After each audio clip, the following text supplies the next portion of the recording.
అందరికీ నమస్కారం. IYR talks మొదలుపెట్టి ఎఫెక్టివ్గా పోస్టింగ్స్ మొదలుపెట్టి ఒక సంవత్సర కాలం అయింది. ఈ సంవత్సర కాలంలో సబ్స్క్రైబర్స్ బేసు 3,000 నుంచి 33,000 దాకా పెరిగింది. ఐవైఆర్ టాక్స్ను ఆదరిస్తున్న మీ అందరికీ నా ధన్యవాదాలు. భవిష్యత్తులో కూడా ఇదే రకంగా ఐవైఆర్ టాక్స్ని మీరు ఆదరిస్తారని ఆశిస్తూ ఉన్నాను. Thank you. నమస్కారం కృష్ణారావు గారు. ఐవైఆర్ టాక్స్కి పునఃస్వాగతం.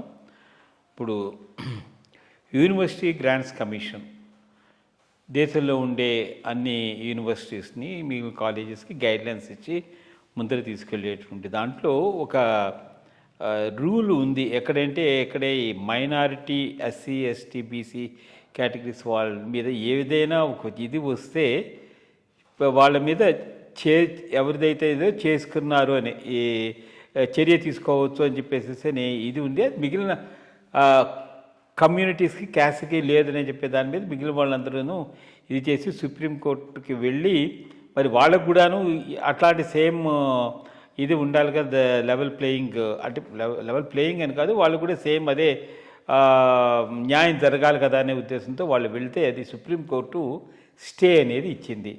అసలు దీని వెనకాల ఉండే పూర్వపరాలు, ఇది ఎంతవరకు సుప్రీంకోర్టు తీసుకున్న డెసిషన్ కరెక్ట్ అనే దాని మీద చిన్న వివరణ. తెలుగులో సామెత ఉంది, అడసు తొక్కనేలా కాలు కడగనేలా అని. బీజేపీ గవర్నమెంట్ పరిస్థితి అట్లాగే ఉంది ఈ విషయంలో. అంత మాత్రం ఆలోచించకుండా ఆ రెగ్యులేషన్స్ యూజీసీ ఎట్లా ఇస్తుంది? సంబడి ఐ థింక్ గవర్నమెంట్ సీరియస్గా ఉంటే they should hall up. Because ఇదంతా రోహిత్ వేముల టైం నుంచి మొదలైంది. ఫైనల్గా రోహిత్ వేముల కేసు విషయంలో అంత హైప్ చేసిన తర్వాత తెలిసింది ఏంటి? ఒకటి, అతను ఎస్సీ కాదు ఫస్ట్ థింగ్. 2, ఆయన సూయిసైడ్కు హెరాస్మెంట్కు ఎట్లాంటి సంబంధం లేవు, పర్సనల్ ఇష్యూస్ ఉండి సూయిసైడ్ చేసుకున్నాడు. సో దానిని అప్పుడు తీసుకొని వస్తే సుప్రీంకోర్టు జనరల్గా ఏవైనా గైడ్లైన్స్ ఫ్రేమ్ చేయమంటే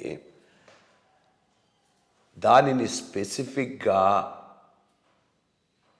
కొన్ని వర్గాలకు అనుకూలమని కూడా కాదు, కొన్ని వర్గాలను టార్గెట్ చేయటానికి అవకాశం ఉండే రకంగా వీటిని ఫిక్సప్ చేశారు.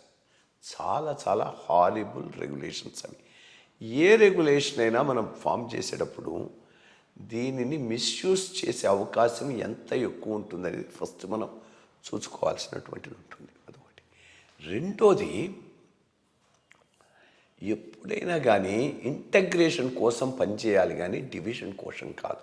చాలా చాలా ఇంపార్టెంట్ అది. డివిజన్ కోసం పనిచేయడం చాలా ఈజీ, ఇంటగ్రేషన్ కోసం పనిచేయడం చాలా కష్టం.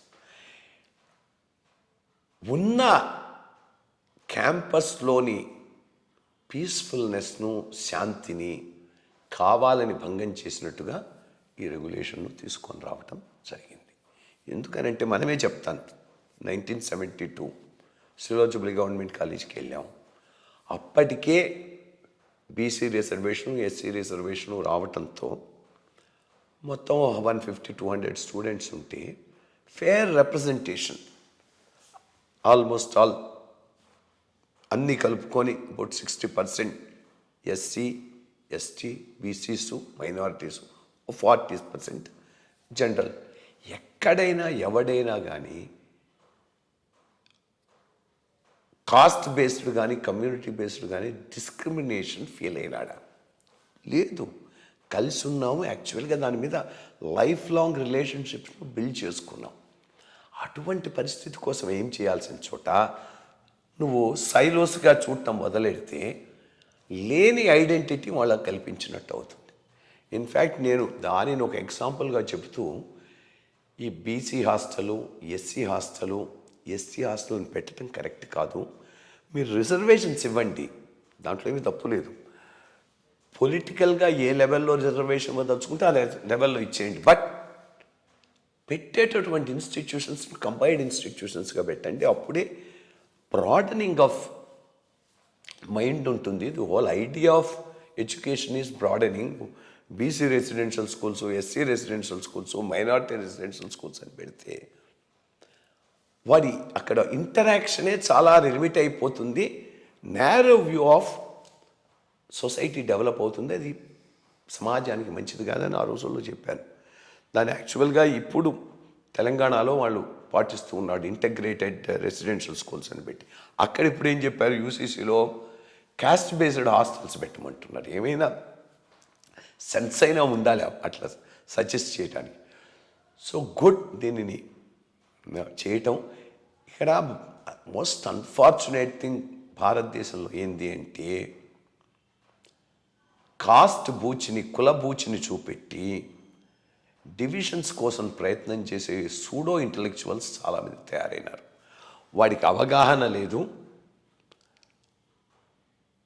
కాన్ఫ్లిక్ట్ నుంచి కాంప్రమైజ్కు,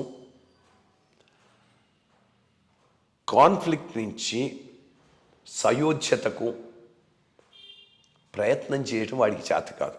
ఎంతసేపటికి డివిజన్స్ మీద కాన్ఫ్లిక్ట్ను రైజ్ చేయటమే. కాన్ఫ్లిక్ట్ రైజ్ అయితే అందరూ నష్టపోతారు.